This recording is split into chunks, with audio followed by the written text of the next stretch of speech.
To be young, to be gifted, to be parentless, genetically blacklisted, with even as kids the melanin skin is a risk.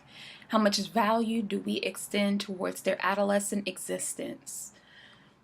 As a whole, in this state, they're no more than 10%. How are black kids close to double that within the system? How did we get here? And these ain't new stats explored. Historically, the black community has been an overrepped minority.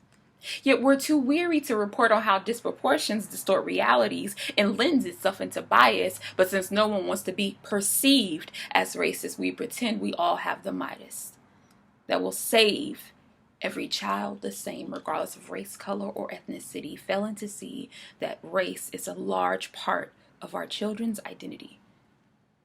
It's part of who they are, how they live, and most definitely how they'll be treated in this world. The children and families we serve can't afford to exist as colorblindly as we and our policy sometimes do. Black kids are the least likely to be reunified, yet nationally last picked for adoption. Connections to culture stopped, and for some reason, congregate care seems to be a more common and popular option for them, more than any other demographic. How is that possible?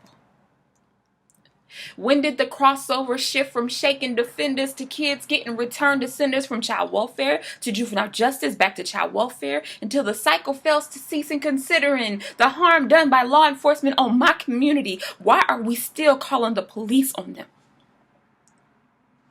Intentionality moved. The truth is, these kids and families not fall in those cracks. We push them through it. And then we're appalled and confused when their actions match what we ensued. When the way they see the world matches the way the world treats them, and in consequence, we cut the roots right from beneath them. They get no innocence, nor are they extended the benefit of doubt. Even during a pandemic, systems see their skin color before they ever open their mouths. We are complicit in creating this reality. Then we punish them for living it out. I remember seeing nothing but black faces in almost all of my group home placements. See, we had isolating behaviors that required more extensive surveillance. Our young mistakes would always be explicitly tied to our fate. Perpetually reiterated from staff workers, cops, reporters, TV stations that we slick ain't meant to make it. So this young skin became a hindrance. Thus, I learned to hate it. This was clearest to me while in dependency. Foster care ain't really child friendly for anybody just yet. We working on it. But it's historically scaled levels of detriment for African Americans. And to the girls.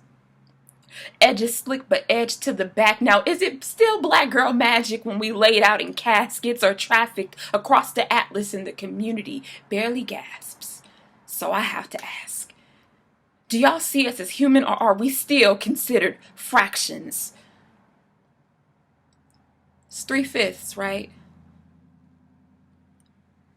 And all the love to those sitting in the margins with intersecting identities as we struggle to see all of who they are. We see our LGBTQ plus kin being discarded the hardest. We standing for you regardless, affirming all kinds of black lives is the target here. And that's the beauty of these hues. While often misconstrued, even with bruises comes the ancestor ability to self-soothe and continue to move. These black girls are magnificent. And oh, how it feels to be young, black, and gifted with a ruptured lineage, but still part of the kindred. Look how many miles we force when only given inches. So yeah, on today, it's going to take all of us in the trenches. And on today, all we ask is that you listen with an open-minded heart and don't shy away from the tension, because it's supposed to be there. Self-assessment is required for change. It's actually the first step.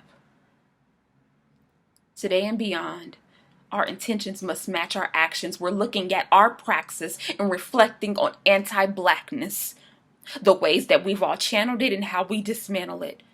We're staying steadfast to our commitment to the collective safety and well-being of all children. But on today, I am explicitly talking about the black ones. Because they are young and they are gifted. Afrocentric are cultures on their wish list. Because they are young and they are gifted, not despite being black, but because they are black.